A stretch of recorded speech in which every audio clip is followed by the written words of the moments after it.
Welcome to the Opening Bell Report. Okay, let's get into this. So picture it. It's a random Tuesday. You open up your portfolio app. Maybe you're just scrolling the daily losers list, and you see this one ticker that just stops you. Yeah. KITT. And no, before you asked, we are not talking about the talking car from Knight Rider. Tragically, no. Though what we're looking at today is arguably more advanced. Oh, definitely more advanced. But here's the thing. You look at the chart for this company, Nauticus Robotics, that's KITT, and it is just bleeding red. I mean, the stock just cratered over 10% in one session, hitting $1.06. Right. And to any normal person, that just screams, get out. It looks like a company in serious trouble. It looks toxic. But then we've got this analysis report. It just came out. It's dated January 30, 2026, and it's called Navigating the Deep Sea Turnaround. And the analyst here, they're not saying sell. They're not even saying hold. They're calling this exact drop a golden opportunity. A strong buy right in the middle of a panic sell-off. It's a bold call. So that's our mission for this deep dive. Why is the market pricing KITT for, like, bankruptcy, when this report suggests they've actually just turned a huge corner? Well, to figure that out, you have to stop looking at the stock chart for a minute and start looking at the ocean. We're talking about the blue economy. That's a $2.5 trillion industry, right? Yeah. All the underwater infrastructure. Exactly. Offshore, wind farms, oil rigs, the subsea cables that are basically the backbone of the internet. And the way we maintain all that stuff is, frankly, stuck in the past. Let's dig into that. The report makes this huge comparison. It calls Nauticus the SpaceX of the sea. That feels like a lot to live up to. It is, but the analogy actually holds up surprisingly well when you look at the economics. So let's say you're an energy company and you need to inspect a pipeline a mile underwater. Okay. For the last 20 years, you'd hire a massive ship. I mean, this thing is like a floating hotel. It needs a crew of 60, 100 people, cooks, captains, engineers. All that just to put a little robot in the water.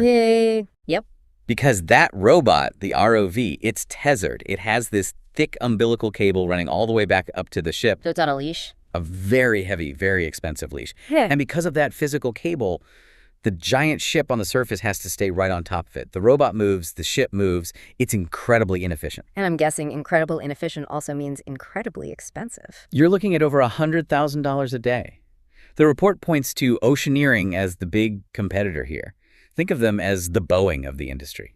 Reliable, but pricey. Wow, $100,000 a day. So a week-long job is almost $1 million before you've even fixed anything. Correct. And this is where Nauticus and the Aquanaut come in. This is the SpaceX moment. The Aquanaut is untethered. It's an autonomous subsea robot. No cable. No cable, no leash. And if there's no cable, you don't need the giant ship. Yeah. You can launch this thing from a much smaller boat. It's a completely different operational model. But how does it work? I mean, you can't use Wi-Fi underwater. Right, and that's the secret sauce. It uses acoustic modems, basically sound waves, for low bandwidth communication. But mostly, it has to think for itself. It uses edge computing to look at a valve, recognize it's a valve, and figure out how to turn it without a human holding its hand. So what does that do to the $100,000 a day price tag? The report estimates it cuts daily operating costs by 50 to 70%. 50 to 70, that's not a discount, that's a disruption. It's a total paradigm shift, and it's not just cheaper, it's greener. No giant diesel-burning ship idling for weeks on end. That's a huge deal for energy companies trying to hit their carbon targets. Okay, so the tech is a clear winner. Cheaper, greener, smarter. But the stock is at $1.06. If it's so great, why is the company valued like it's about to go out of business? Because for the last couple of years, it almost did. That brings us to the second part of this report, the turnaround. From 2023 to 2024, Nauticus was in what the VCs call the Valley of Death. The place where great ideas go to die because they run out of money. Exactly. They were a science project, burning through millions in cash to build the robot, but they had basically no revenue. The market looked at that cash burn and just assumed they'd go bankrupt. So investors were pricing in failure. Complete failure. But then, in 2025, something changed. They made a critical pivot. And the report says that pivot was the acquisition of a company called KITT. I'm always skeptical when a struggling company buys something else. Me too, but this was different. They didn't buy another science project.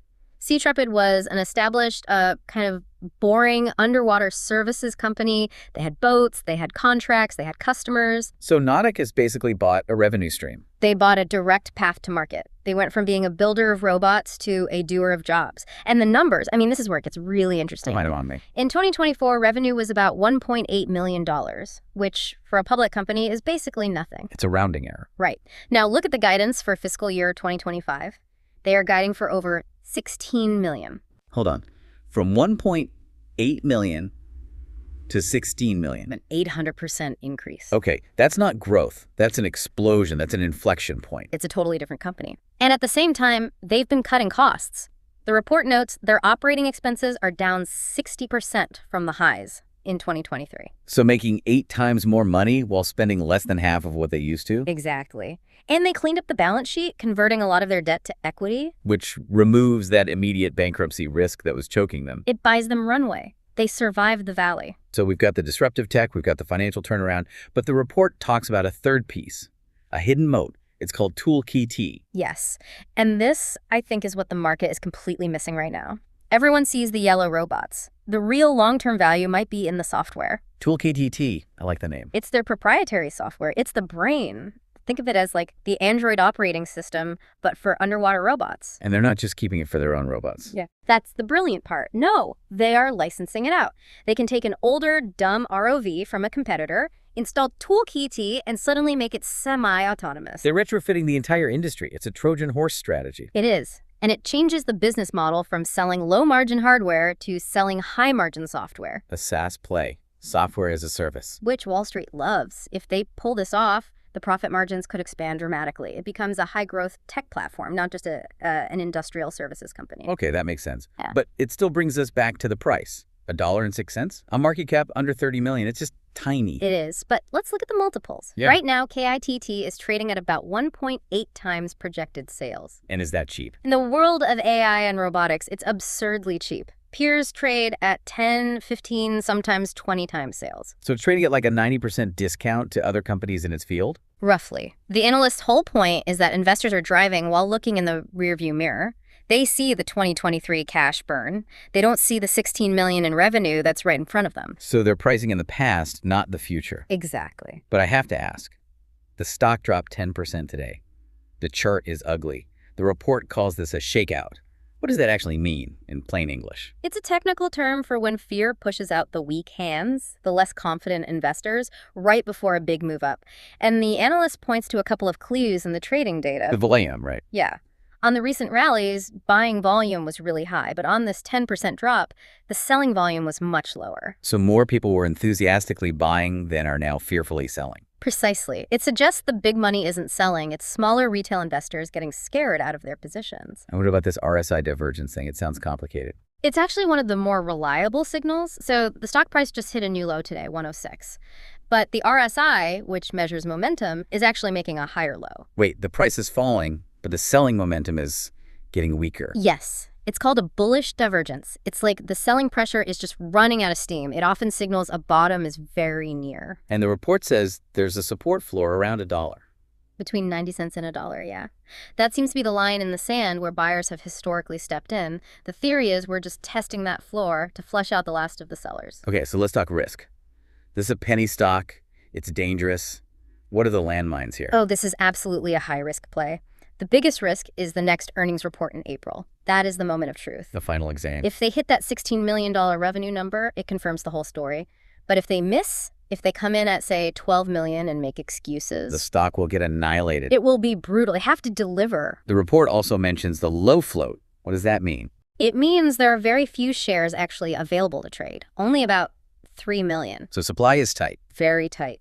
Which means any good news can cause a massive price spike because there aren't enough shares to go around. But the reverse is also true. It makes the stock extremely volatile.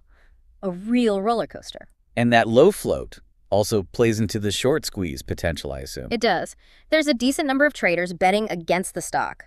If the price starts to rise, say back above $1.20, they get forced to buy back their shares to limit their losses. And their forced buying pushes the price even higher. Which forces more shorts to buy, and you get that feedback loop, a squeeze. Yeah. And with a float this low, it could be very explosive. So let's tie it all together with the price targets.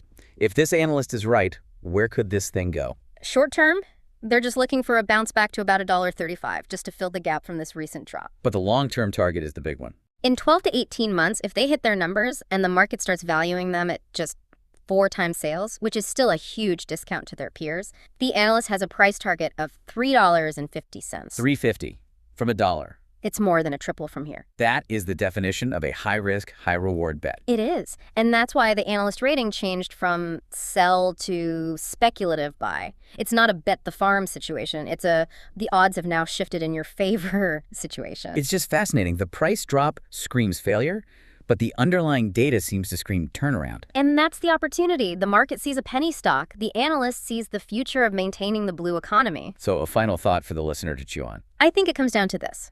Real disruption is almost always messy. It doesn't look like a clean, straight lineup. It looks like a valley of death. It looks like a 10% drop on a random Tuesday. It looks scary until one day it suddenly looks obvious. Exactly. The core thesis here is that all the fear is already priced in. But the growth, the 800% revenue jump, the sauce model, that's basically free right now at $1.06. It's a David versus Goliath story, where David is a robot that costs half as much and doesn't need to sleep. And in today's market, the cheaper, greener, more efficient solution usually wins. It's just a question of when. And if that's the case, then $1.06 might just be the price you pay to get in on the ground floor. It's a compelling story. A very compelling story. Well, there you have it, a deep dive into the high-pressure world of subsea robotics. Yeah. As always, none of this is financial advice, but we definitely suggest you check out the source material and look at those charts for yourself. That RSI divergence is a textbook example. Really worth a look. Oh, absolutely. Well, thanks for joining us on this deep dive. We'll catch you on the next one. Stay curious. Don't forget to like, share, and subscribe for more.